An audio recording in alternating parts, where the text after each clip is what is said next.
so never mind. All right. I'm going to close the door. Yeah. I decided to run again for the U.S. Senate because I think we are, as we all know, facing the most important election in our lifetime, and we are at the midnight hour. You know, we are facing a series of converging crises of our democracy, crises that pertain to democratic governments throughout the world, crises that pertain to accelerating climate change, crises that have to do with an intensifying economic insecurity that is facing people not just in America but throughout the world, and a crisis that involves our failure to address entrenched racial and gender disadvantage. It's time for solutions. It's not time for anyone to stand on the sidelines. It is not time for succumbing to political cowardice. It is not good enough to be cheerleaders of anything blue that comes your way. We all have to stand up and make sure we have candidates who are going to be providing the solutions to the crises we face. And the solutions are not something that has been mysterious. The solutions had been advanced back in 1944 by FDR in his last speech to Congress, where he called for a new Bill of Rights. We were on the verge of defeating fascism. The democracy was going to persevere, but Roosevelt knew that the freedoms we had were not enough to secure the pursuit of happiness in a modern world. We needed to uphold, recognize our rights to a job at fair wages, our right to decent housing, our right to health care, our right to a decent environment, our right to education at all levels, our right to access to the legal system in all respects, our right to culture of all sorts. But the nation did not listen. And a quarter century later, Martin Luther King raised the same agenda in his final battle when he launched the Poor People's Campaign. The civil rights bills had been passed. He had won the Nobel Prize. But as he said, if you do not have a job and a decent income, you have neither life nor liberty nor the ability to pursue happiness. And here we are 50 years later, a nation in which racial and gender disadvantage remains entrenched, a nation in which income and wealth inequality is greater than it's ever been since the Gilded Age, a nation in which the disempowerment of employees is accelerating in face of globalization and the rise of the gig economy, a nation that is taking no steps adequate to deal with the climate disaster that is awaiting us, a nation that also has failed to take the measures that allow us to protect ourselves as best we can to a pandemic, and a nation where we find our democracy being threatened by the rise of an anti-democratic nationalism that is not only increasing its efforts in the United States, but throughout all the developed democracies in the world. Now, I am here to put before you an agenda that provides the real solutions to all of these questions. And the solutions are all feasible. I'm not talking about utopia. Much of them have already been implemented, both in the United States in the past and in other countries. And they all can be easily funded if we have a fair tax system.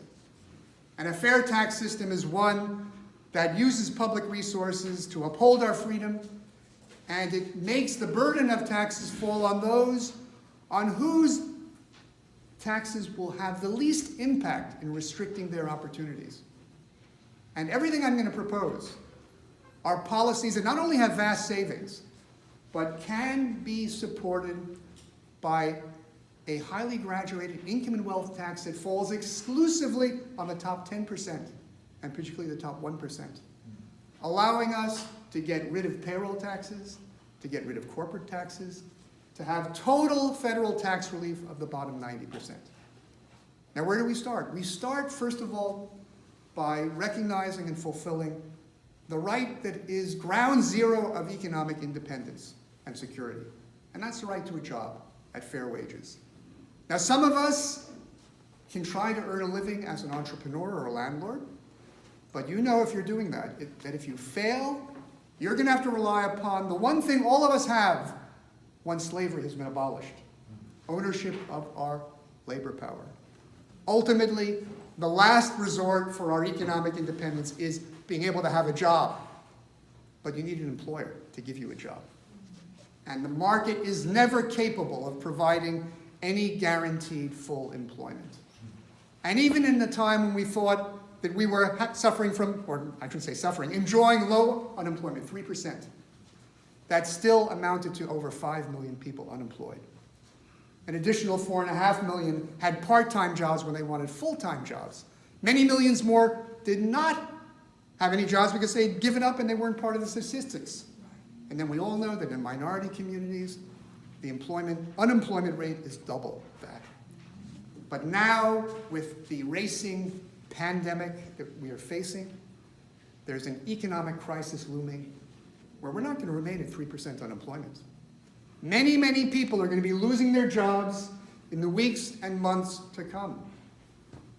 And we need to have a solution. And the solution consists in a federal job guarantee, where our government stands up for its people and offers anyone who cannot find a job in the market a job at a fair wage, doing the kind of things we need to have done that are not being done by business. Namely, fixing up our decrepit infrastructure, aiding in the transition to green energy, bringing broadband to everyone, providing all the human services we need, including health facilities, improving our schools, providing transportation to people, as well as mass transportation, public transportation, and of course bringing the arts and literature to the public in every nook and cranny. Now, the federal job guarantee is transformative both for those who are struggling to find work and for those who already have jobs. If you are concerned about shutting down the school-to-prison pipeline, it cannot be done without a federal job guarantee that allows everyone coming of age to know that they will have a job awaiting them at a fair wage. We cannot put the brakes on mass incarceration or recidivism or the disgusting spectacle of veterans who come back from war and don't have a job and end up homeless. A federal job guarantee eliminates all of this. But we're not talking about paying people poverty wages. We're talking about paying people a fair wage. And a fair wage is not a living wage of $15 an hour. According to the government, in no American city, including Columbus, including Athens, where I live, can anyone rent a one-bedroom apartment and live decently if they make $15 an hour. A fair wage is one that raises it to a decent standard and also has wages rise as our national prosperity increases. So all boats rise with the tide of prosperity. That means we start at least $20 an hour, and we increase it not only to meet inflation, but to adjust upwards as our national productivity increases. And we need to give that same amount as a replacement income to retirees and the disabled. Because if you're getting towards my age, you're going to discover that the average benefit of Social Security is a poverty level $1,400 a month. And if you're disabled, on average, you get $1,200 a month. You cannot live decently on that.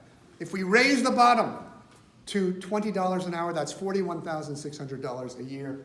We can afford it because our national income, which is now approaching $19 trillion, would average out across the 160 or so million breadwinners to $115,000 per person. We can raise the bottom to $41,600. Now that's the starting point. With this, we can now deal, for example, with our climate crisis, because we can have a Green New Deal where we make the transition to green energy by shutting down the fossil fuel industry by 2030, and we can ensure that everyone who has employment in fossil fuel energy production and so forth will have a job awaiting them through the federal job guarantee. We can do the same thing with that other side of health, not just the health of the planet, but our own health, with a single-payer health insurance, a super Medicare for all. covering everything we need. Physical, mental, dental, long-term care with no copays, no deductibles, no premiums, no restrictions on who you see, no restrictions on what are the medications you can use. And we can ensure with the federal job guarantee that people in the private insurance industry will not be without a job. Likewise, we can deal with our immigration problem. We can have comprehensive immigration reform. And no one will have to feel that their jobs or wage levels will be threatened, thanks to a federal job guarantee. Now, we also have to level the playing field between employer and employer. And there are two measures we need to do that. One is we have to have automatic elections for union representation in any enterprise that does not have a union. And we need to have employees have a fair share in the governance of corporations by having half the seats on corporate boards be filled by the elected representatives of employees. No longer will CEOs earn 300 times what their other employees do. No longer will they dismember corporations with impunity. No longer will they wreck the communities around their enterprises by choosing to relocate. Now, we also have to balance work and family. And we see that need as the coronavirus is spreading, because we need to have paid leave. So that when we're sick, we can afford to leave our job as we should, which may involve quarantining. We have to have paid leave and paid parental leave, 9-month paid parental leave when you have a newborn arriving in the world. We need to have free public child and elder care so that a parent, and particularly a woman, can go to work, participate in political activity, and know that the family is being taken care of. We need to have $900 monthly child allowances, which is what the government says you need to pay for the added expenses of a child. We can wipe out childhood poverty entirely. On this basis, we can also save our housing crisis, because if everyone has a reasonable income, we can prohibit any evictions, foreclosures, and utility turnoffs, and have mandatory rescheduling of payments. And we can make our schools work, because we will remove the boot of poverty that is pushing down our students from poor families. And we can have federal funding of education, so your zip code does not determine your fate. We can raise teacher salaries. We can teach philosophy in the public schools, so we can think about truth and justice. We can get rid of student debt. We can have free tuition and stipends in post-secondary school education. And then there's one last thing we need to have. We need to take money out of the legal system. We have to make sure that we can all fight for our rights in the courts. We need to abolish cash bail, for-profit prisons, for-profit probation services, all the fees that are proliferating. But what we also have to do above all is have a legal care for all system, which means we do for legal representation what Medicare for all does for health care. We all can have our dream team. We can go to any lawyer we want for civil or criminal cases. The cost will be negotiated at a national level. It'll be paid for through this public insurance system. We can now stand up and fight for our rights against sexual harassment, racial discrimination, problems with employers, healthcare providers, landlords, whatever it may be, child custody matters, family matters. In other words, we here have a recipe for a new birth of freedom that can save our democracy and unchain our democracy from all the blockages of opportunity for which we suffer. And through all these measures, we really take the boot of history off all of our backs, so that no longer will wealth have an opportunity to restrict our opportunities. Now, this is not unrealistic. It all can be done. It all can be paid for, as I mentioned, by putting all the tax burden on the upper 10%. We can get rid of the $1 trillion we spend on welfare dependency programs. We can save $1.7 trillion on healthcare costs by bringing them down to what they are in every other country in the world. This is all doable. And now is the time to act before it is too late. And I want to say that all of this is of crucial importance in face of the pandemic that appears to be developing, because we have made ourselves particularly vulnerable because we have not provided health care to all our people. Many have no insurance. Many have insurance and can't pay the deductibles and copays to make use of it. We haven't provided paid leave. So how can people stay away from work and be quarantined and not lose everything? And we don't have any free public childcare, so what's going to happen when parents are quarantined to their children or their elders are taken care of? And of course, we don't have a federal job guarantee. So what's going to happen to all those thousands and ultimately millions of people who are going to find themselves laid off through all the economic disruptions that are beginning to take place right now? Now is the time to act. And go to my website, winfieldforsenate.com. That's spelled out WINFIELDFOR Senate.com. See what I stand for in detail. I need your support. I need your donations. I need your volunteering. I need you to go to social media and share and retweet whatever I might be putting out if you agree with it.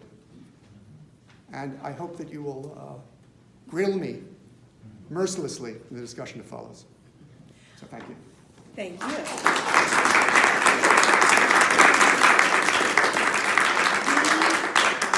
We will be working towards hosting a forum for the Kelly Left